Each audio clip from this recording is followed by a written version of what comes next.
ኢትዮጵያ የመልማት መብቷን በየትኛውም አይነት ጫና አታቆምም። የ60 ዓመቱ አዛውንት በ23 ዓመት እስራት ተቀጣ።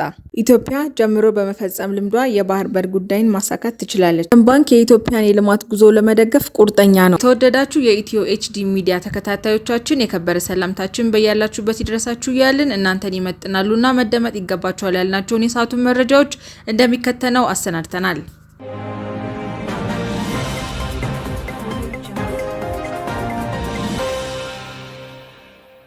ኢትዮጵያ የመልማት መብቷን በየትኛውም አይነት ጫና አታቆምም። የውሃና ኢነርጂ ሚኒስቴር ግብጽ በቀኝ ግዛት ዘመን ውሎች አባዜ ተጠምዳ በታላቁ የኢትዮጵያ ህዳሴ ግድብና የአባይ ወንዝ ዙሪያ የምታደርጋቸውን ጸባጫሪ ንግግሮች ሚኒስትሩ በመግለጫቸው በጽኑ አውግዘዋል።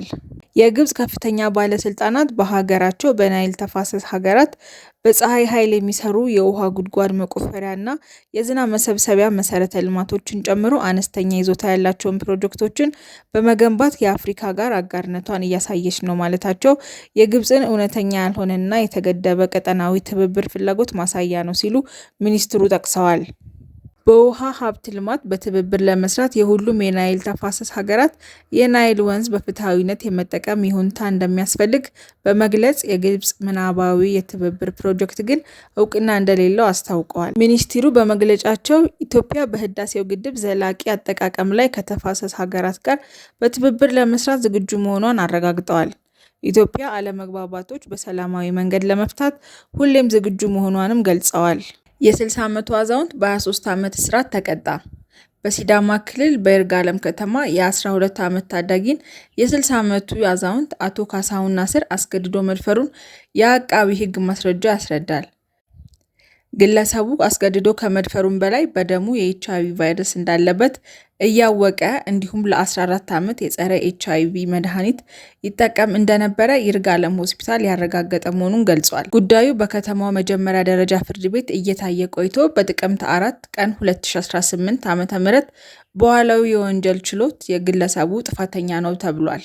ግለሰቡ ለቅጣት ማቅለያ ተጠይቆ የኤችአይቪ ቫይረስ በደሙ እንደሚገኝ የስኳርና የደም ግፊት ታማሚ መሆኑን የሚገልጽ የሕክምና ማስረጃ ለፍርድ ቤቱ በማቅረብ እንዲሁም ቤተሰቡንና ህጻናት ልጆቹን የሚያስተዳድረው ሊስትሮ እየሰራ መሆኑን በመጥቀስ በጥፋት ማቅለያነት ለፍርድ ቤቱ አቅርቦ በመጨረሻም ፍርድ ቤቱ እሱን ያስተምራል ለሌሎችም ትምህርት እንዲሆን ብሎ 23 ዓመት ከ6 ወር እንዲቀጣ ፈርዶበታል። ይህ በእንዲህ እንዳለ በወቅቱ ህፃኗ እንደተደፈረች የድንገተኛ ኤችአይቪ ቫይረስ መከላከያ በይርጋለም ሆስፒታል የተሰጣት ሲሆን በዚህ ጊዜ ተመርምራ ከቫይረሱ ነፃ መሆኗ ተረጋግጧል ሲል የዘገበው ብስራት ኤፍኤም ነው። ኢትዮጵያ ጀምሮ በመፈጸም ልምዷ የባህር በር ጉዳይን ማሳካት ትችላለች። የፖለቲካ ተንታኝና የማህበረሰብ አዋቂ የሆኑት አቶ አያና ፈይሳ ኢትዮጵያ ጀምሮ በመፈጸም ልምዷ የባህር በር ጉዳይን ማሳካት እንደምትችል ተናግረዋል። ኢትዮጵያ የጎረቤት ሀገራትን ተጠቃሚነት ባረጋገጠ መልኩና በዲፕሎማሲያዊ መንገድ የባህር በር ጥያቄዋን በማቅረብ ትክክለኛ አቋሟን ለዓለም አቀፍ ማህበረሰብ ማስረዳቷን የፖለቲካ ተንታኙ ጠቅሰዋል። ሀገሪቱ ያላትን እምቅ ሀብት በመጠቀም ኢኮኖሚያዊ እድገቷን ለማረጋገጥ በምታደርገው ጥረት የባህር በር ጉዳይ የህልውና ጉዳይ ሆኖ እንደሚቀርብም ገልጸዋል። እንደ ሀገር ኢትዮጵያ በውስጧ የሚነሱት ጥያቄዎች ቢኖሩም ጠንካራ ሆኖ የምትወጣበትን ታሪክ ለመስራት ህዝቧ አብሮ የሚቆምበት ቦታ ላይ በጋራ ሲቆም ውጤት እንደሚያመጣ የአድዋ ድልና የህዳሴ ግድብ ማሳያ ናቸው ብለዋል። ኢትዮጵያ የባህር በር ለማግኘት የህዳሴ ግድብ አስተዋጽኦ ከፍተኛ እንደሆነ ገልጸው ጥረቱን ወደ ስኬት ለማምጣት ሀገሪቱ የምትችላቸውን ዲፕሎማሲያዊና ፖለቲካዊ መንገዶች ጉልህ ሚና እንዳላቸው ተናግረዋል። ኢትዮጵያ የባህር በር ለማግኘት በምታደርገው ጥረት ህዝቦቿ በጠንካራ አቋም አንድ ሆነው ከቆሙ የማይሳካበት አንድም ምክንያት የለም ብለዋል። ህዝቡ ደጀን ያልሆነለት መንግስት ብቻውን ወሳኝ የሀገር ጉዳዮችን ለማሳካት አይችልም ያሉት አቶ አያና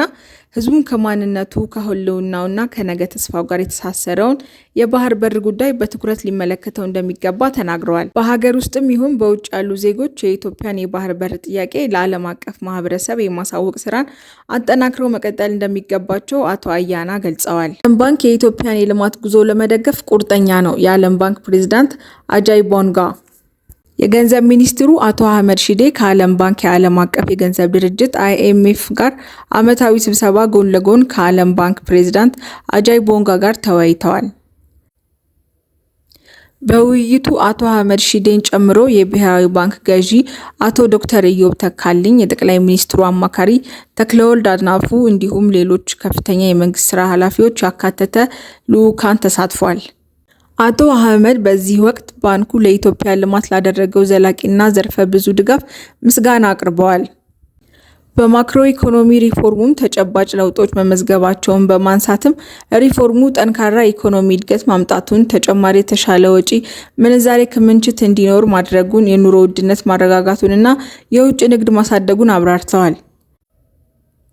የኢትዮጵያ መንግስት በግብርና፣ ሰው ኃይል ልማት፣ የግሉ ዘርፍ እድገትና ቀጠናዊ ትስስርና በመሳሰሉ ጉዳዮች ላይ ቅድሚያ በመስጠት እየሰራ አንስተዋል። የዓለም ባንክ ፕሬዝዳንት አጃይ ቡንጋ በበኩላቸው ታሪካዊ ለሆኑ የማክሮ ኢኮኖሚ ሪፎርም መሳካት አመራር ለሰጡት ጠቅላይ ሚኒስትር ዶክተር አብይ አህመድ አድናቆታቸውን ገልጸው ሪፎርሙ የሀገሪቱን የኢኮኖሚ እድገት እንደሚያፋጥን አመልክተዋል።